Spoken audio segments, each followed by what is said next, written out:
Hello बच्चों, चलिए प्रश्न को पढ़ते हैं। एक बिंदु स्रोत अवशोषण रहित माध्यम में सभी दिशाओं में समान रूप से ध्वनि उत्पन्न करता है। दो बिंदु P और Q स्रोत से क्रमशः 2 मीटर तथा 3 मीटर दूरियों पर हैं। बिंदुओं P और Q पर तरंगों की तीव्रताओं का अनुपात है। दिए गए विकल्प हैं A 3:2, B 2:3, C 9:4 या फिर D 4:9। तो चलिए बच्चों, सबसे पहले हम लिख लेंगे मूल अवधारणा जिस पर यह प्रश्न आधारित है। मैं लिख रहा हूं मूल अवधारणा। बच्चों, यह प्रश्न आधारित है तरंग की तीव्रता पर। तरंग की तीव्रता, पहले हम समझेंगे तरंग की तीव्रता को। बच्चों, तरंग की तीव्रता, पहले हम उसकी परिभाषा लिख लें। प्रति इकाई क्षेत्रफल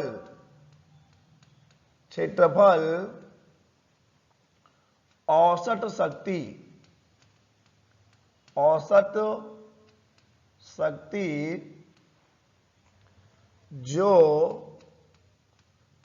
संचरण की दिशा के लंबवत आपतित होती है,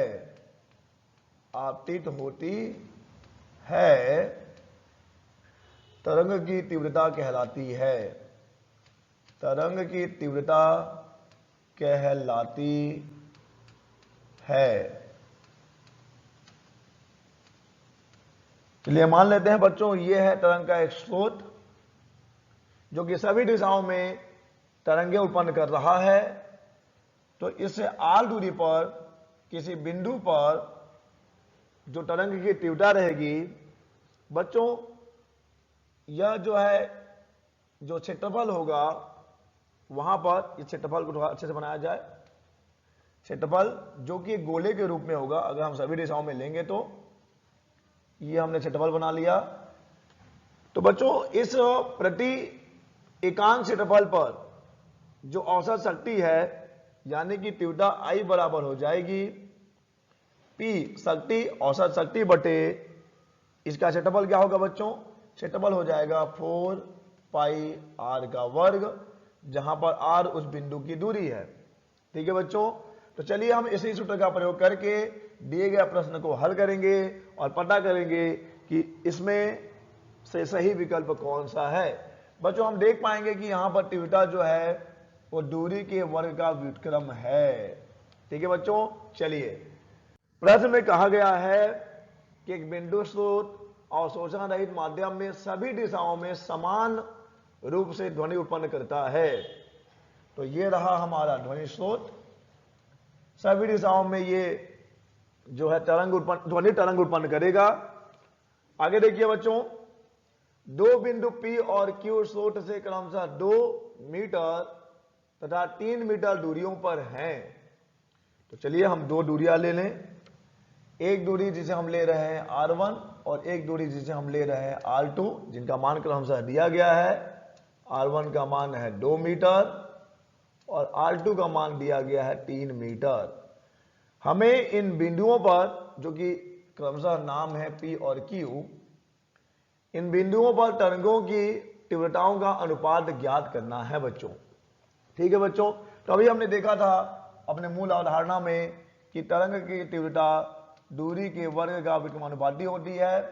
तो अगर हम P की बात करेंगे तो IP बटे IQ हमें मिलेगा R2 का वर्ग बटे R1 का वर्ग। ठीक है बच्चों, व्युत्क्रमानुपाती है। IP बटे IQ बराबर R2 का वर्ग R1 का वर्ग। चलिए हम मान रख दें।